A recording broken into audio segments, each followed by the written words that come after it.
All right, let's dive in. So let's start with the big picture.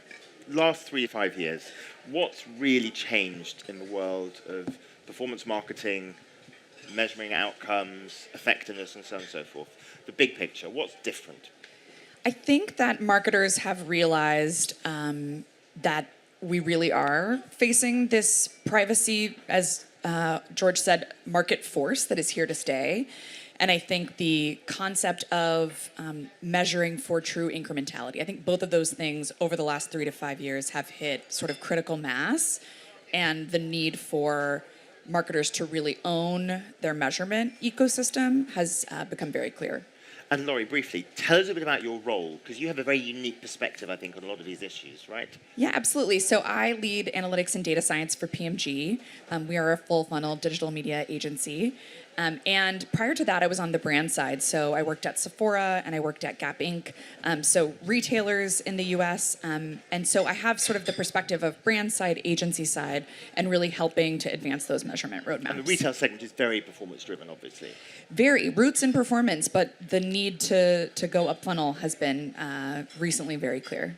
Cool. Adolfo, what do you look after at TikTok?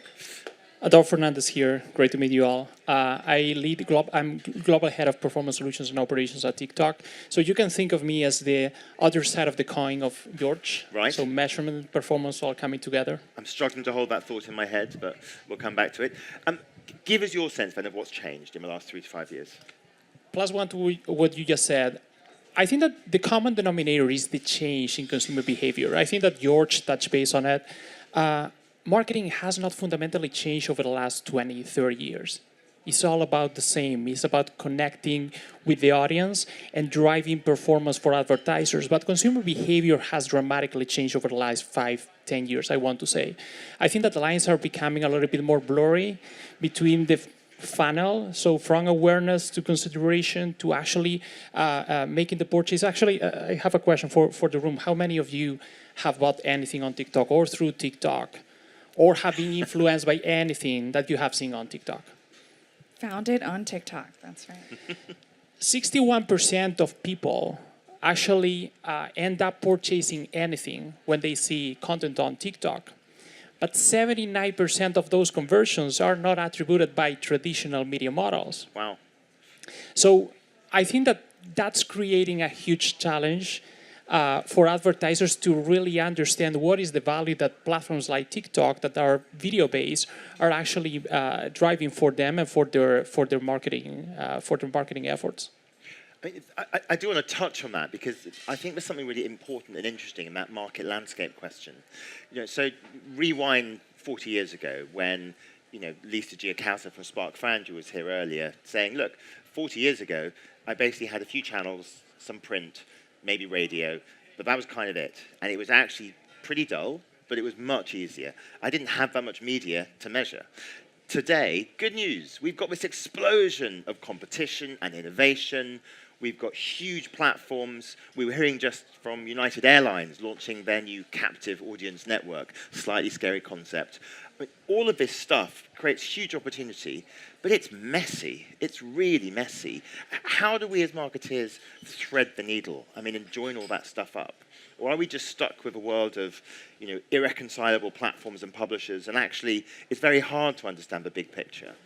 It's our job to try to illuminate that Right. big picture, but I think you're absolutely right. And to your point of consumer behavior continually evolving, the number of touch points has grown exponentially. Devices have proliferated, media platforms have really expanded, and so the number of places that we are putting advertising in front of eyeballs has really gotten a lot more complex. Yeah. I think to get that big picture, marketers have to triangulate. They have to triangulate across multiple methodologies. And so as George said, that measurement has to meet a very specific question, and it has to be designed strategically to answer that question. I think he called it utility. But it is about triangulation. I think it is, it's overly simplistic now to rely on one measurement methodology. I think that adding on that, George touched base on full funnel. You talk about United. We had some interesting conversations these last couple of days here at Cannes. I think that there is a common denominator that I'm hearing over and over which is that the lines between, it's not just consumer behavior, the lines between branding and performance are blending. Actually, we had our marquee product event in New York 3 weeks ago, where we presented a product called Unify Lift. And basically, the reason why we created Unify Lift, by the way, for context, my role is to hear in marketers like you. I spend all day long talking with marketers. I was telling a couple of friends before, I literally flew from Tokyo last week. And the reality is that wherever you go in the world, I'm hearing the same thing. And I've been like 15 years, 20 years in the industry. The lines between branding and performance are blending. Marketers don't think about like branding and think about performance. Think about like how do we drive outcomes for them. So with that context in mind, a couple of weeks ago in New York, we announced something called Unify Lift, which basically is how we combine conversion lift studies and brand lift studies to actually put those insights across the funnel to marketers. To your point, we have to make it easy and digestible for marketers. We have a slide internally in the company, which is you don't need a PhD to do measurement. We really want to democratize the access to these advanced measurement solutions and put them in the hands of marketers across the world. So final quick question then on the kind of contextual piece, or the context of this discussion. As performance marketeers, tell me about the reality of signal loss. And again, I feel we're sometimes slightly schizophrenic about this. On the one hand, we have lots of talk about robust identity solutions and first-party data. On the other hand, we get concerned about signal loss. And I sometimes find it hard to square the circle between those two things. How do you think about it as a state-of-the-art performance marketeer? I think we are facing certain types of signal loss. And I think the old way of doing, cookie-based attribution, even some forms of multi-touch attribution where you can resolve every single impression to an identifier, I think those are going away. We're all sort of waiting with bated breath. But I think to your point, we have other signal that we have prioritized and invested in. So first-party signal is alive and well, and so many of our brand partners have been investing heavily there. So that's going to be an important lever for measurement. And I think the platforms have incredible, rich signal that we can leverage and are building tools, as you just said, to democratize good, solid measurement.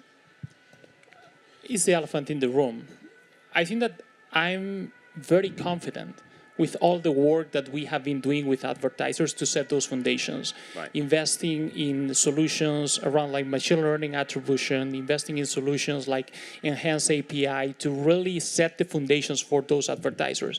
I think that there is what the platforms can do and what we are doing with advertisers. There is the actions that advertisers can do. First-party signal is going to be critical. It's not going to be a challenge. It's going to be an opportunity for them to actually connect with their audiences. The second point is around like building authentication strategies in their website. This may be very tactical, but think about like those connections, those logins that you can actually build on your sites or on your apps to actually connect and extract more information about your users, your consumers, and really understand them better. And the elephant in the room is offline conversions. I always put the same example. I'm a big reader, and there is a trend in TikTok called Book Talk. I don't know how many of you have heard of it. Book Talk basically gathers all the new trends in books, what is hottest in the in the reading industry. And the reality is that I never buy a book online. I travel quite a lot for business, and I always buy the books in a very cute store that we have in San Francisco International Airport, that they have a full shelf dedicated to Book Talk. How do you capture as a marketer? How do you capture as a marketer all those conversions that happen online, that happen offline? So I think that those three actions that I mentioned, like really investing in first-party data, really investing in authentication strategies and offline conversions and passing back those data connections to platforms is going to be critical to mitigate signal loss. I mean, it's a great point. Which sort of leads us on to the next point. If I'm a marketeer thinking about rebuilding my performance-based team, I want to think again about how we're going to measure performance and bring brand and performance together. What today does a state-of-the-art marketing function look like that's really geared up to today's marketing landscape? We heard a bit about the team that TikTok has internally. How does your team operate? What are the kind of disciplines you have to bring together? Yeah, absolutely. I have a very similar structure to Right. George's team, focused on analytics. So first of all, got to get all of that data into one place. And to his point, leveraging machine learning. We have a proprietary marketing technology platform at PMG called Alley, which really helps centralize all of that data and ensure that it's clean, rationalized, and connected. But then it requires more data scientists than we've ever, Right. we're hiring. Everyone's hiring for data science practice. And then I think really important to have what I would call measurement practitioners who are helping brands and customers go on that journey that we've all described, because it's not enough to have the most robust models in the world. You have to actually connect them to the questions and the decisions being made. I got something as an internal user and consumer of George's team. In the context of AI, we talk a lot about prompt engineers, right? Asking the right questions. Right. The reason why I appreciate the measurement team at TikTok is because they ask the right questions. We need marketers. We need marketers in measurement. We need marketers in marketing science. They need to understand the market. They need to understand the industry and the verticals that we are focusing on to really ask good questions and really shape the products and really shape the strategies that we have. I think that that's the common denominator, regardless of the titles, regardless of the organizational structures. Very well asking said. good questions. Yeah. I think the other thing that, relating to your point that springs to mind is that this is a team-based game. This is going to be a complex mix of different measurement vendors. We're going to be using a basket of measures, different data sources, different platforms, different retail outlets, whatever, depending on campaign. And the trick of doing your job as well is to make sure that you can string all that together and have those effective partnerships, right? I can talk from TikTok or platform perspective, right? It's interesting when you look at the performance business and how we are structured and what we focus on. For me, performance is, first of all, a team sport that heavily depends on some organizations. The first one is measurement. Right. The second one is creative. And the third one is data connections. Those are the horizontals that really power That's a great the way to think about it. performance and the success of our performance solutions. An organization like mine, at the end of the day, we shape products that we put in the hands of advertisers to drive business outcomes, but the success actually hinges on those three foundational verticals, three foundational horizontal powerhouses that need to do well in order for achieve good performance. Presumably the other big trend we have to start talking about is optimization to hit our KPIs and goals, but in real time using AI tools. Give us a sense again of the state of the art. Where have we got to on that front? It's a great question. I think TikTok has been a great partner to help advance to the point we were making earlier, first-party data signals, feeding that algorithm and actually informing what is truly driving performance for a specific audience, a specific campaign, et cetera. I think that's going to continue to expand across many platforms and publishers. I also think that we are close to those sort of true incrementality signals getting into a real-time optimization engine. And that's something that, even Unified Lift is going to be able to bring that closer to the point of optimization. Automation. I think that at the end of the day, to my point on asking good questions, we need advertisers to focus on what they do best. Right. Focus on their consumers, focus on their products. How can we operationalize, can we reduce all the work that they have to be doing, optimizing campaigns, looking at measurement KPIs? How can we automate all those processes and keep them very simple for them? So I think that automation is not the future, is already the present, and something that not just TikTok, but the industry is heavily investing on. I do think we're going to start drawing more analogies with financial markets.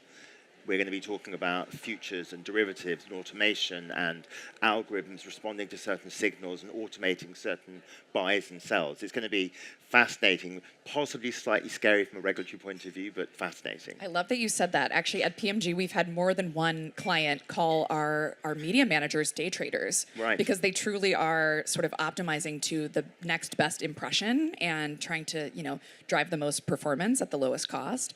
So I think that's a really interesting analogy. So The other question I have, in this new world of AI-driven, data-rich optimization around performance goals, who's responsible for what when it comes to measuring effectiveness?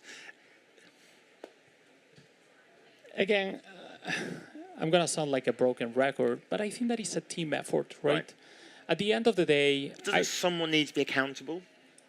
I think that it's shared accountability. Shared accountability. Okay. It's a shared accountability. And I think that when I look at advertisers, regardless the vertical, regardless the industry, that do very well in performance, are the advertisers that collaborate very well with their agencies, that they collaborate very well with the platform, and they have like honest and open conversations, and they align on clear KPIs. Right. I think that the key is aligning on clear KPIs and aligning on clear principles.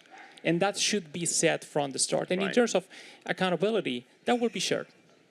I totally agree that it's a team sport. I do think that there are roles that sort of platforms, agencies, brands are sort of better positioned to own. So for example, I do believe many enterprise brands feel the need now more than ever to own that measurement framework, to even own their maybe I think George called it comparable measurement approach, so something like a media mix model or an MMM that's augmented by testing.